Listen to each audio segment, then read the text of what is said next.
Hello students, welcome to the class. Hope you all are fine and doing well.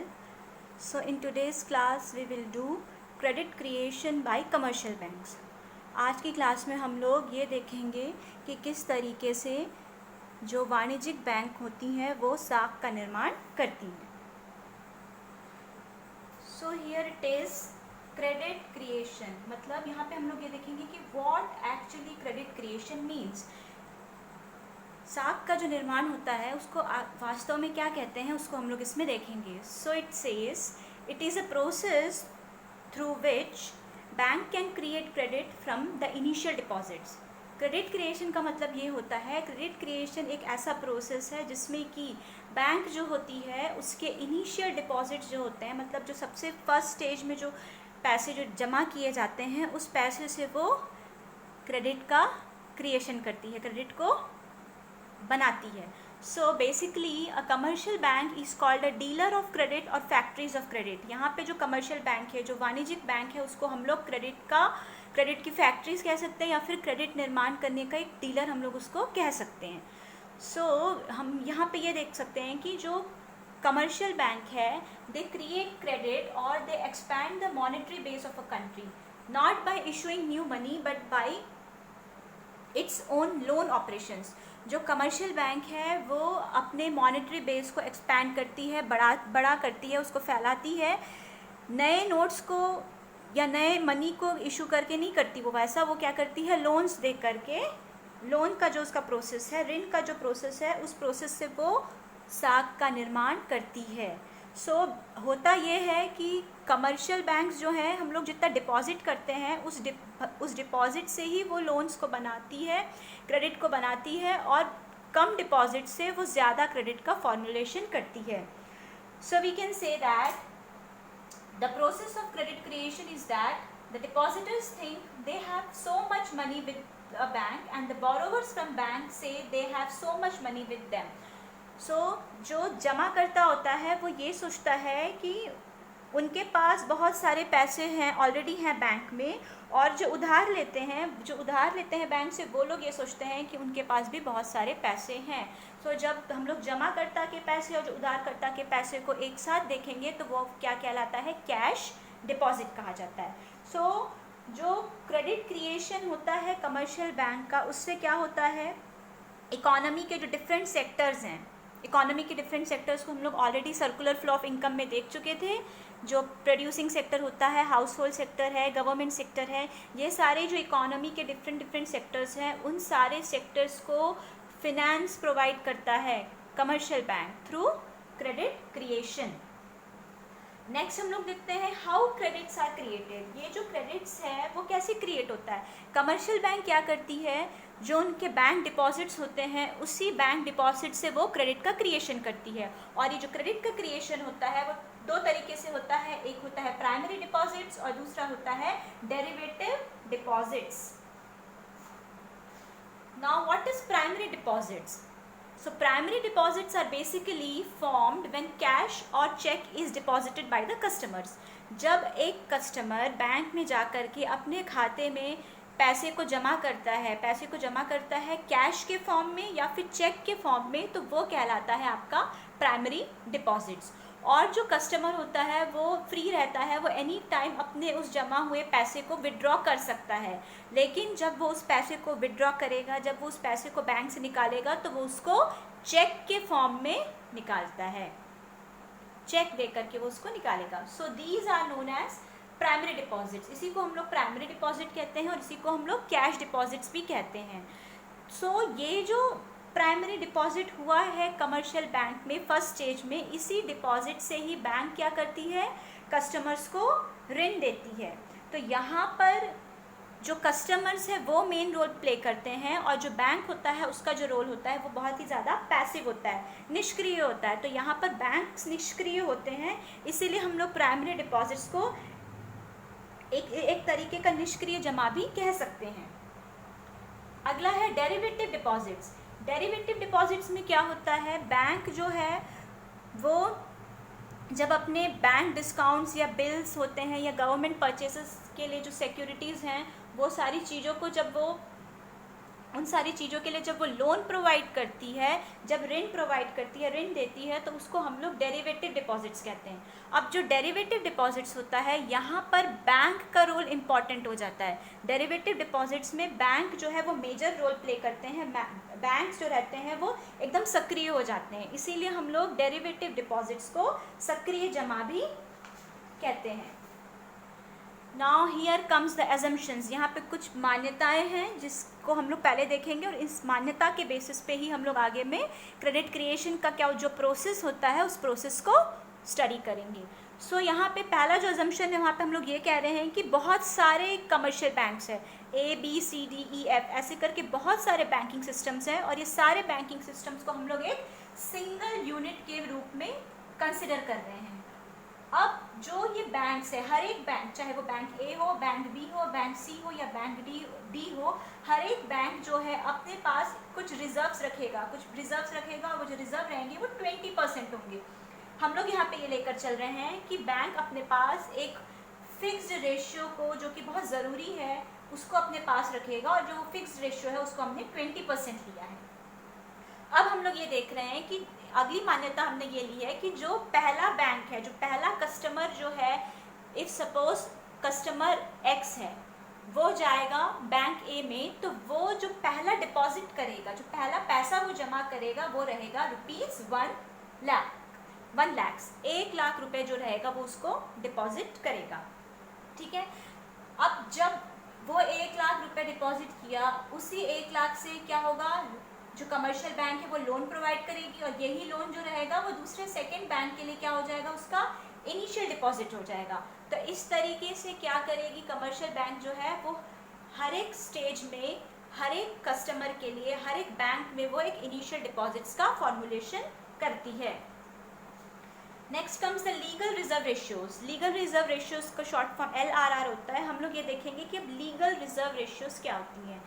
Bank को अपने पास कुछ ratios ऐसी होती है जिसको रिजर्व करके रखना पड़ता है in order to create credit and in order to advance loans. तो जो लीगल रिजर्व रेशियोज हैं वो दो होते हैं, कैश रिजर्व रेशियो जिसको हम CRR बोलते हैं, और दूसरा होता है स्टैट्यूटरी लिक्विडिटी रेशियो जिसको हम लोग SLR बोलते हैं। So what is CRR basically means, it is a certain percentage of total bank deposits which are to be kept in current account of RBI। हमारे देश में जो सेंट्रल बैंक ऑफ इंडिया है उसको हम लोग RBI कहते हैं, रिजर्व बैंक। सो जितने भी कमर्शियल बैंक्स हैं उनको RBI के पास में, RBI के करंट अकाउंट में कुछ अपने बैंक डिपॉजिट्स का कुछ परसेंटेज जो है वो रखना पड़ता है, उसी को हम लोग CRR कहते हैं। और अभी करंट में जो CRR है वो 3% है। SLR जो होता है, it is required to maintain in the form of gold and government approve securities etcetera. जो SLR होता है वो मुद्रा की जो तरलता है उसको बताता है कि हम लोग मुद्रा को जब तरलता के फॉर्म में रखते हैं, लिक्विडिटी के फॉर्म में रखते हैं, तो वो उसको शो करता है। तो यहाँ पर जो SLR है अभी करंट में that is 18%। Now here comes how banks create credits। अब हम लोग यहाँ पे ये देखेंगे कि बैंक जो है वो किस तरीके से क्रिएट करता है। तो ये हम लोग पहले भी देखे थे कि जो कमर्शियल बैंक है, कमर्शियल बैंक के पास ये पावर होता है कि वो अपने जो डिपॉजिट्स हैं, उनके पास जितने भी पैसे जमा हैं, उस डिपॉजिट्स को वो एक्सपैंड करके, बड़ा करके, एक्सपेंशन करके वो लोन्स को क्रिएट करेगा, और उसी लोन्स के थ्रू वो फर्दर इन्वेस्टमेंट को देगा। सो यहाँ पर ये बता रहा है, the power of the commercial banks to expand deposits through loans, advances and investments is known as credit creation. अब देखते हैं क्रेडिट क्रिएशन के प्रोसेस क्या हैं। अब जब कमर्शियल बैंक्स जो है डिपॉजिट्स को एक्सपैंड करती है, बड़ा करती है, जब डिपॉजिट्स के बहुत विस्तार हो जाते हैं तो उसको कहा जाता है मल्टीपल एक्सपेंशन और मल्टीपल क्रिएशन ऑफ क्रेडिट्स। और उसी तरीके से जब कमर्शियल बैंक विड्रॉल करती है, पैसे को जब लोन्स के फॉर्म में देती है, इन्वेस्टमेंट के फॉर्म में देती है, तो वो कहलाता है मल्टीपल कॉन्ट्रैक्शन ऑफ क्रेडिट। अब हम लोग यहाँ पर मल्टीपल एक्सपेंशन देखेंगे। हम लोग ये देखेंगे कि कैसे वो साख का निर्माण जो है वो विस्तार रूप से, विस्तृत रूप से करती हैं। तो अगेन हम लोगों ने एजम्पशन में देख चुके थे कि बहुत सारे बैंक्स हैं जिसको हम ABCD लिए हैं और बहुत सारे डिपॉजिटर्स हैं जिसको हमने XYZ लिया है। और ऑलरेडी हमने ये एजम्पशन कर लिए थे कि जो कैश रिजर्व रहेगा वो 20% रहेगा और जो पहला डिपॉजिटर है वो ₹1 लाख अपने अकाउंट में, अपने बैंक अकाउंट में डालेगा। अब फेज 1 देखते हैं। जो क्रेडिट क्रिएशन का पहला फेज है वो यहाँ पे दिख रहा है। एक पर्सन है X जिसका एक बैंक अकाउंट है बैंक A में, वो बैंक A में 1 लाख रुपीस कैश डाल दिया है। ठीक है, 1 लाख रुपीस उसने जो डाला है, जमा किया है, वो कैश के फॉर्म में भी हो सकता है, चेक के फॉर्म में भी हो सकता है। तो यहाँ पर जो डिपॉजिट्स है बैंक A के वो भी ₹1 लाख है और जो कैश है वो भी ₹1 लाख है। तो नीचे में ये जो देख रहे हो आप लोग टेबल, कि बैंक A का बैलेंस शीट है, ये आप लोगों का ये जो कस्टमर X है उसका ये पासबुक नहीं है, ये बैलेंस शीट है जो सिंपल स्टेटमेंट्स बता रहा है एसेट्स और लायबिलिटीज़ का। सो यहाँ पे एसेट्स भी ₹1 लाख है और जो लायबिलिटीज़ हैं जो कि डिपॉजिट्स हैं वो भी ₹1 लाख है। अब हमने जब देखा कि 20% हम लोगों ने CRR रिजर्व करके रखे हैं, तो अब बैंक A के पास कितने रुपए हो गए? 20,000 रुपीज़ हो गए। कैसे 20,000 आया? ये हम लोगों ने ₹1 लाख का जब 20% करेंगे तो ये 20,000 हो गया। सो बैंक A के पास 20,000 रुपीज़ हो गए और जो बचे 80,000 है, उस 80,000 को वो क्या करेगा?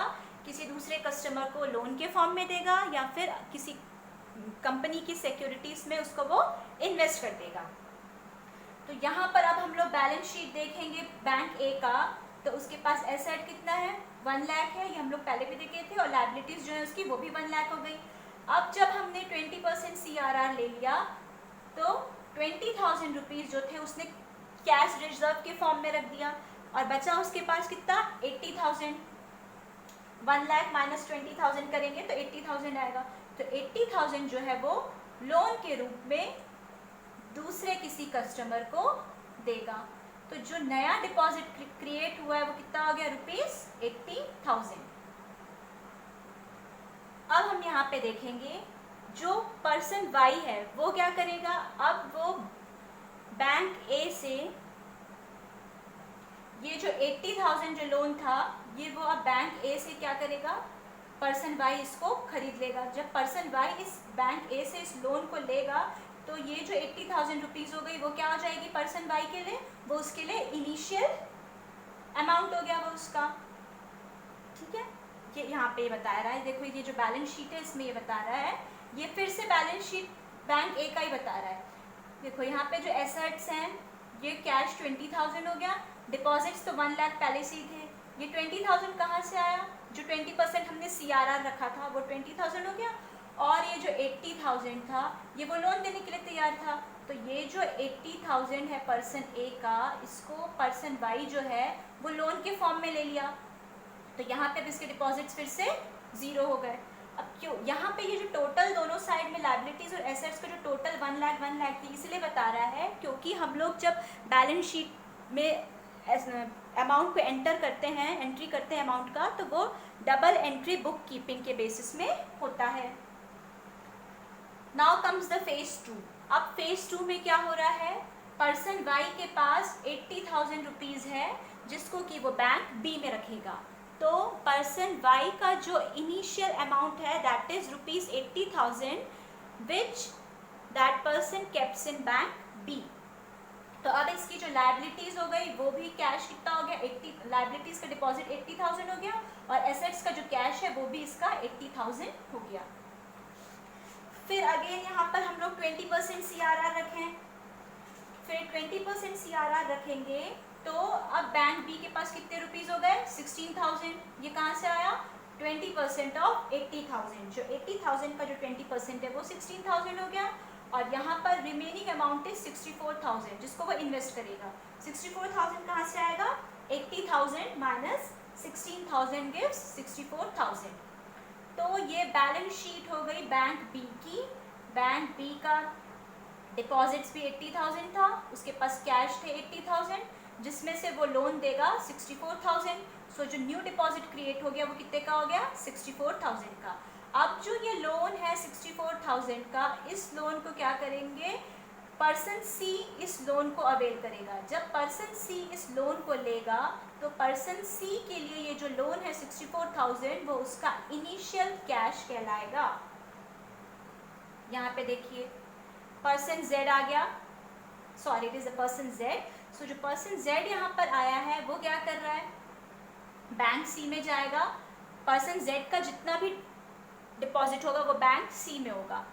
सो यहाँ पर देखेंगे ये बैलेंस शीट है पर्सन वाई का, तो यहाँ पर जो कैश है 16,000 का, ये 16,000 कहाँ से आया, 20% जो हमने CRR रखा था, ठीक है। 80,000 का जो हम लोग 20% CRR रखे थे दैट इज 16,000, ये कैश के फॉर्म में है। और जो बचा 64,000 था वो उसको पर्सन जेड जो है वो खरीदेगा इन द फॉर्म ऑफ लोन। तो यहाँ पे लायबिलिटीज अगेन हमारी 0 हो गई। अब जो ये 64,000 है वो पर्सन जेड के लिए इनिशियल डिपॉजिट होगा जिसको वो बैंक नंबर सी में रखेगा। सो ये जो टेबल दिख रहा है ये पूरे उस क्रिएशन को, क्रेडिट क्रिएशन को शो कर रहा है जो कि बैंक ए, बैंक बी, बैंक सी में हो रहा है। तो बैंक ए जो थे वो इनिशियल डिपॉजिट कर रहा था 1 लाख का, इस 1 लाख का 20% CRR बन जाता है 20,000। तो 20,000 हम लोग बैंक ए में कैश रिजर्व के फॉर्म में रखेंगे और जो बचा 80,000 है वो लोन्स के फॉर्म में या फिर इन्वेस्टमेंट के फॉर्म में दे दिया जाएगा। अब जो ये 80,000 है इसको बैंक बी में डिपॉजिट करेंगे, तो ये बैंक बी का इनिशियल डिपॉजिट हो गया। अब इस 80,000 का 20% कितना हो जाएगा 16,000, और जो बचेगा रिमेनिंग अमाउंट रहेगा वो 64,000 वो लोन्स के फॉर्म में चला जाएगा, लोन्स और इन्वेस्टमेंट। अब जो ये 64,000 है ये क्या कहलाएगा, ये पर्सन जेड का इनिशियल अमाउंट कहलाएगा। तो जो पर्सन जेड है वो बैंक सी में इनिशियल डिपॉजिट करेगा 64,000 का, जिसका 20% CRR हो जाएगा 12,800 और जो बचा अमाउंट हो जाएगा 51,200। तो ये इस तरीके से बैंक डी में जाएगा और बैंक ई में भी जाएगा। तो ये पूरा जब चलेगा तो टोटल अमाउंट हम लोग यहाँ पे देख रहे हैं 3,45,160 हो जाएगा और जो लोन्स रहेंगे वो हो जाएंगे 2,85,128। ये यहाँ पर ऐसा हो जाएगा। तो यहाँ पर ये बताया जा रहा है कि हम लोग का जो इनिशियल डिपॉजिट था वो 1 लाख था। इस 1 लाख के इनिशियल डिपॉजिट से बैंक जो है वो क्रेडिट का क्रिएशन, सेल्फ क्रेडिट का क्रिएशन कर करके टोटल डिपॉजिट्स कितना ला देती है 3,45,160। So here it shows deposits created by the banking system. यहाँ पे क्या बता रहा है, जो इनिशियल डिपॉजिट 1 लाख था और जो टोटल हमारा अमाउंट आया 3,45,160 है। तो जब हम इसको डिडक्ट करेंगे तो वी गेट 2,45,160। तो यहाँ पे ये बताया जा रहा है कि ये जो 2,45,160 रुपीज़ है, ये जो अमाउंट है इसको बैंक ने खुद से क्रिएट किया है। Now comes the significance of credit creation. Credit creation का सिग्निफिकेंस क्या है, यहाँ पे ये बताया जा रहा है कि जो डिपॉजिट जितने ज़्यादा एक्सपैंड होंगे, जो एक्सपेंशन है डिपॉजिट्स का वो डिपेंड करता है CRR के ऊपर, कैश रिजर्व रेशियो के ऊपर। अगर हमारा CRR कम है तो क्रेडिट का एक्सपेंशन ज़्यादा होगा और अगर CRR ज़्यादा है तो क्रेडिट का जो एक्सपेंशन है वो कम होगा। फॉर एग्जाम्पल अगर हमने पहले से एज्यूम कर लिया था CRR को 20% का, तो अगर हम लोग देखेंगे यहाँ पर तो यहाँ पे क्या हो रहा है, यहाँ पर जो बैंक है वो कैश डिपॉजिट 1 लाख का टोटल डिपॉजिट कितना कर रही है 3,45,160। इसका ये मतलब है कि जो हमारा ओरिजिनल डिपॉजिट था 1 लाख का और जो अब हमारा जो टोटल डिपॉजिट है वो एक्सपैंड हो गया है 3 times, more than 3 times. Okay, 1 lakh जो पहले हम लोग डाले थे बैंक में डिपॉजिट्स के फॉर्म में वो अब बड़ा एक्सपैंड हो करके एक्सपेंशन हो गया, उसका विस्तार हो गया है और जो टोटल डिपॉजिट्स हैं वो इनिशियल डिपॉजिट्स के 3 गुना ज़्यादा हो गया है, more than 3 times. Now comes credit multiplier, कि क्रेडिट मल्टीप्लायर क्या होता है। जब कैश डिपॉजिट्स जो होते हैं उसका मल्टीपल एक्सपेंशन होता है इन the form of total deposits, जब वो टोटल डिपॉजिट्स के मल्टीपल एक्सपेंशंस करता है तो उसको कहा जाता है क्रेडिट मल्टीप्लायर और मनी मल्टीप्लायर और डिपॉजिट मल्टीप्लायर। उसको क्रेडिट मल्टीप्लायर भी कहते हैं, मनी मल्टीप्लायर भी कहते हैं और डिपॉजिट मल्टीप्लायर भी कहा जाता है। सो हियर क्रेडिट मल्टीप्लायर को हम लोग डिनोट करते हैं CM, that is equal to 1/R। ये जो R है that is cash reserve ratio. So हम लोग एक एग्जाम्पल देखेंगे। अगर हम CRR को 20% रखते हैं तो हमारा CRR कितना है 1/5। तो इस फॉर्मूले में क्रेडिट मल्टीप्लायर के फॉर्मूले में डालेंगे तो ये हो जाएगा 1/1/5। सो हमारा क्रेडिट मल्टीप्लायर हो जाता है 5। और यहाँ पर सेकेंड कंडीशन में हम लोग देख रहे हैं कि CRR को हमने 25% रखा है, तो जब CRR को 25% रखेंगे तो ये हमारा 1/4 होगा। तो क्रेडिट मल्टीप्लायर क्या हो जाएगा 1/1/4। तो ये हमारा क्रेडिट मल्टीप्लायर आ जाता है 4। देखिए यहाँ पे दो चीज़ पता चल रही है। पहले ये कि जो क्रेडिट मल्टीप्लायर होता है वो CRR का रेसिप्रोकल होता है, CRR का ऑपोजिट होता है। CRR स्मॉल r है हमारा, तो क्रेडिट मल्टीप्लायर क्या हो गया 1/R हो गया। ये पहली चीज़ पता चली। और दूसरा चीज़ हमको यहाँ पे ये पता चल रहा है कि जब हमारा CRR कम होता है तो क्रेडिट का एक्सपेंशन ज़्यादा हो रहा है। CRR 20% है तो क्रेडिट हमारा कितना हो गया 5%। लेकिन जब हमारा CRR हम बढ़ा करके 25% कर दिए तो यहाँ पर हमारा जो क्रेडिट मल्टीप्लायर है वो कम होकर के 4 हो गया है। ये चीज़ को ही हमने यहाँ पे सिग्निफिकेंस में भी देखा था कि जब CRR कम होता है तो क्रेडिट का एक्सपेंशन ज़्यादा होगा और जब CRR ज़्यादा होता है तो क्रेडिट का जो एक्सपेंशन है वो कम होता है। Now comes the limitations of credit creation. Credit creation की क्या क्या लिमिटेशंस हैं। The first limitation is amount of cash. By amount of cash, we means the cash received by the banks. Amount of cash से हम लोग ये समझते हैं कि वो सारे कैश जो बैंक रिसीव करता है, बैंक के पास जितने भी कैश जमा होते हैं उसको अमाउंट ऑफ कैश कहा जाता है। अगर बैंक के पास ज़्यादा कैश जमा हो रहा है तो वो ज़्यादा क्रेडिट का क्रिएशन करेगा। Second is cash reserve ratio. जो कैश रिजर्व रेशियो यहाँ पे ये बता रहा है कि जितने भी हम लोग डिपॉजिट्स रखते हैं ना वो सारे पैसे क्रेडिट क्रिएशन के लिए यूज़ नहीं किए जाते हैं।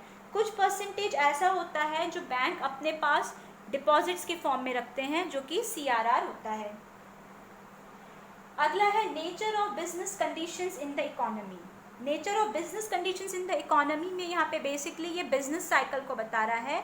जो व्यापार चक्र है उसको यहाँ पे लोग डिस्क्राइब कर रहे हैं कि कैसे प्रोस्पैरिटी के फेस में और डिप्रेशन के फेस में क्रेडिट का क्रिएशन होता है। जब प्रोस्पैरिटी होती है इकोनॉमी में, जब इकोनॉमी बूम में रहता है, बहुत अच्छे से प्रॉस्पर करता है, उस समय क्रेडिट का क्रिएशन जो होता है वो बहुत ज़्यादा मात्रा में होता है। और इसके अपोजिट में जब डिप्रेशन होता है, डिप्रेशन के फेस में क्रेडिट क्रिएशन जो होता है वो स्मॉलर अमाउंट में होता है। अगला है the banking habits of the people. Banking habits of the people का मतलब ये होता है कि जो भी लोग पैसे डिपॉजिट करते हैं बैंक में, उस पैसे को वो कुछ समय बाद क्या करते हैं, लोन्स के फॉर्म में निकाल लेते हैं। तो जो भी वो बैंक में जो पैसे डिपॉजिट किए थे, जो भी उनका प्राइमरी डिपॉजिट था, वो फिर से लोन के फॉर्म में निकल जाता है और लोन लेने के बाद वो वापस जब बैंक में डालते हैं तो वो फिर से बैंक में इंजेक्ट होकर के चला जाता है। Next is leakages in credit creation.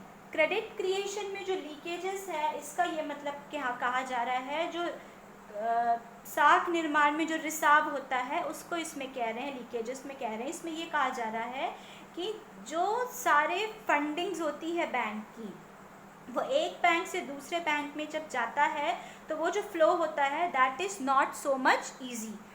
क्यों ईजी नहीं होता? बिकॉज लोग जो हैं, जो कस्टमर्स हैं, वो क्या करते हैं, सारे पैसे को वो क्रेडिट क्रिएशन में नहीं लगाते, कुछ पैसे को वो अपने पास in the form of liquidity अपने पास वो उसको रख लेते हैं, कुछ मनी को वो अपने पास आइडल रख लेते हैं, idle in the sense it is not for any use, वो अपने पास पैसे को रख लेते हैं ताकि उसको वो फ्यूचर में यूज़ कर सके। अगला है लिक्विडिटी प्रेफरेंस। लिक्विडिटी प्रेफरेंस से यहाँ पर जो कस्टमर्स की जो तरलता पसंदगी है उसके बारे में बताया जा रहा है कि लोग जो हैं हमेशा सारे पैसे को क्रेडिट के फॉर्म में रखना पसंद नहीं करते। वो लोग क्या करते हैं, कुछ पैसे को कैश के फॉर्म में अपने पास रखते हैं। तो जब लोग पैसे को कैश के फॉर्म में अपने पास रखते हैं तो उस समय जो बैंक्स होती है वो लोग को क्रेडिट का क्रिएशन करने में थोड़ी सी इनकन्वीनियंस हो जाता है। तो यहाँ पर ये हो जाता है कि अगर लोग ज़्यादा कैश के फॉर्म में पैसे को रखेंगे तो जो क्रेडिट का जो क्रिएशन है वो क्रिएशन जो है वो कम हो जाता है। Next comes monetary policy of the central bank. Monetary policy of the central bank से यहाँ पे ये बताया जा रहा है, हमारे यहाँ का जो सेंट्रल बैंक है दैट इज़ द आरबीआई। तो आरबीआई की जो मॉनेटरी पॉलिसी है that is qualitative monetary policy and the quantitative monetary policy, जिसमें हम लोग बैंक रेट को देखते हैं, ओपन मार्केट ऑपरेशंस को देखते हैं, सीआरआर को देखते हैं, एसएलआर को देखते हैं। ये सारी जो मॉनेटरी पॉलिसीज़ हैं सेंट्रल बैंक की, ये सारी मॉनेटरी पॉलिसीज़ भी काफ़ी हद तक के कमर्शियल बैंक को प्रभावित करती है क्रेडिट के क्रिएशन में, क्योंकि जो जो आरबीआई होती है, आरबीआई के पास इतना पावर होता है कि they can influence the volume of money in circulation. और जब वो जो मनी जो सर्कुलेट हो रहा है उसको जब वो इन्फ्लुएंस करती है, प्रभावित करती है, तो इससे क्या होता है, कमर्शियल बैंक्स के जो क्रेडिट क्रिएशंस होते हैं वो भी काफ़ी हद तक के प्रभावित होते हैं। And the last one is social securities. Social securities का मतलब ये होता है कि when a bank creates credit in the process of acquiring profitable assets like bills and government securities, it also leads to the reduction in the credit creation।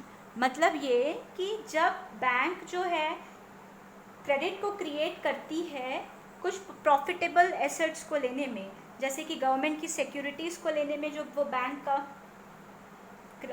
Bank से credit का creation करती है, या गवर्नमेंट के bills को लेने के लिए जब वो क्रेडिट का क्रिएशन करती है, तो इस क्रेडिट के क्रिएशन से भी क्या होता है, जो क्रेडिट जो है वो प्रॉपर अमाउंट में क्रिएट नहीं हो पाता। जो साख का जो निर्माण है वो काफ़ी हद तक के कम हो जाता है। जितना उसको एक्सपैंड होना चाहिए वो उतना एक्सपैंड ना हो करके लिमिटेड अमाउंट में एक्सपैंड होता है, या फिर वो कॉन्ट्रैक्ट हो जाता है, कम हो जाता है। So these all are the various phases of credit creation by the commercial banks. So that much is for today's class। आज की क्लास में हम लोग सिर्फ इतना ही करेंगे। नेक्स्ट क्लास में हम लोग कुछ नए टॉपिक्स को करेंगे। Till then, thank you, bye bye।